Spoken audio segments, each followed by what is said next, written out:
Is it possible that Kurt Cobain was murdered?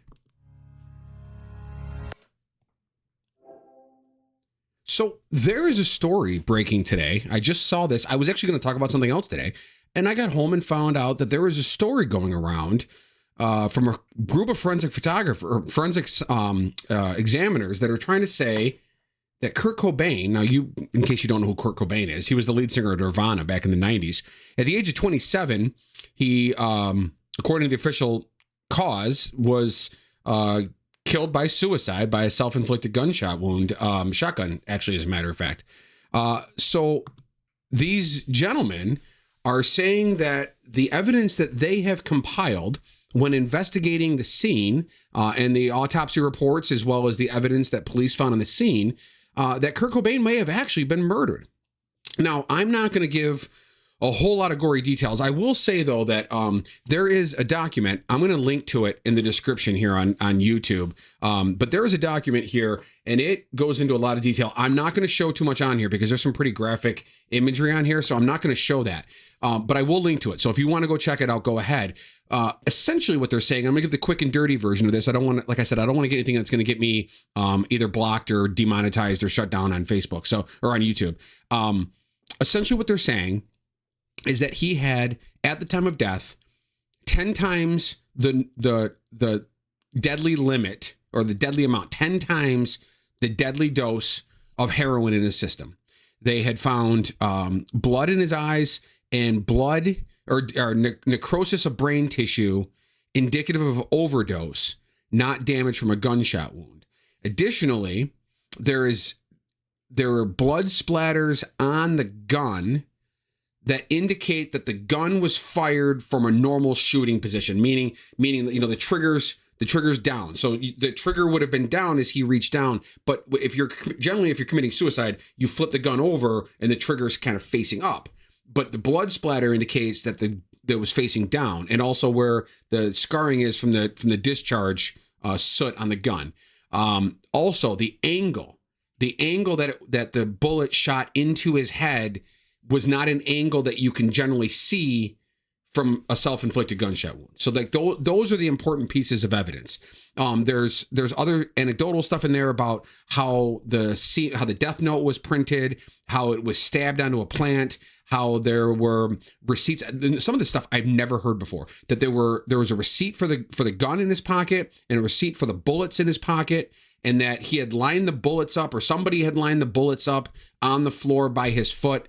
So their theory is that he was actually, somebody came in, assumably a group of assailants, pinned him down, shot him with heroin. They have the puncture wound. It's in his forearm, which I'm not a heroin addict, so I don't know where the normal place to shoot heroin is.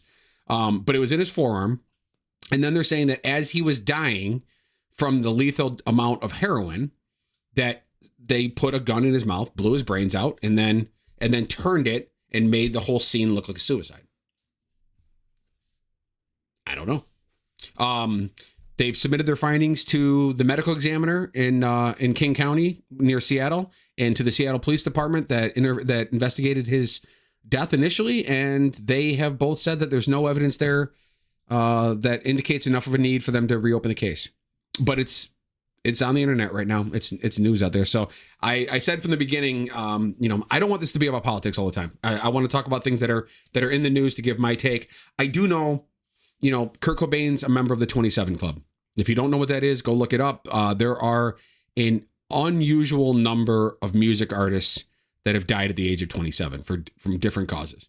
It's fascinating, whether it's Jim Morrison, there's a lot of them. Go look it up. I don't want to get too morbid with this. It's already morbid enough. But anyway, it's crazy. I don't know. What do you think? I've never even considered the possibility that he would have been murdered.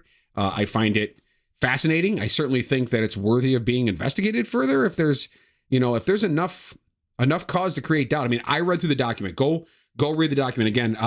This is here. It's an actual report that's out. It's a forensic science report. Like I said, I'll link it. Go check it out. It's fascinating to me. I have no idea. In the meantime, as always, if you have not subscribed to my channel, man, like this video, subscribe to the channel, click that notification bell so when I do make these new videos each day and I publish them, usually around 10 o'clock at night or so is when they go out, you'll know that I make them. I do want to say one thing before I end this video. I have been getting a ton of comments from very angry MAGA folks about a series of videos that I've done recently, specifically the one on Trump derangement syndrome. They are the videos that get the most traction. The videos that I do bashing Trump and bashing MAGA are far and away the most popular videos. They get the most engagement, they get the most views, they get the most shares, they get the most comments. They also elicit the most anger, the most hatred, the most rudeness, the most, lack of critical thinking, lack of common sense, blatant lies, all those kinds of things. And, I don't mind making those videos, but that is not why I wanted to get into this again. I wanted to talk about, I didn't want to talk about Kurt Cobain's death either, but I wanted to talk about things that are going on each and every day and just giving my take on these things. So just know that if I avoid politics for a few days at a time, it's because I'm trying to clear my own mental space. I am not going to engage. I said it multiple times now in recent videos.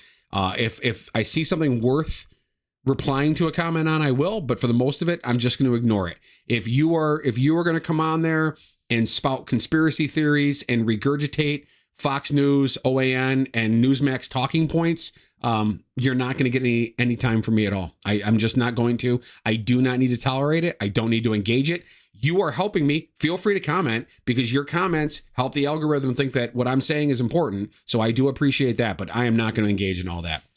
My name is Christopher Hess. Thank you very much for watching. I will see you tomorrow with another video. Hey, thanks again for watching the Christopher Hess Show. I'm really glad you took the time to watch. Now, if you liked what you saw, you can click right here.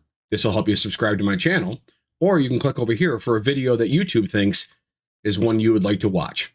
Once again, thanks for watching and have a great day.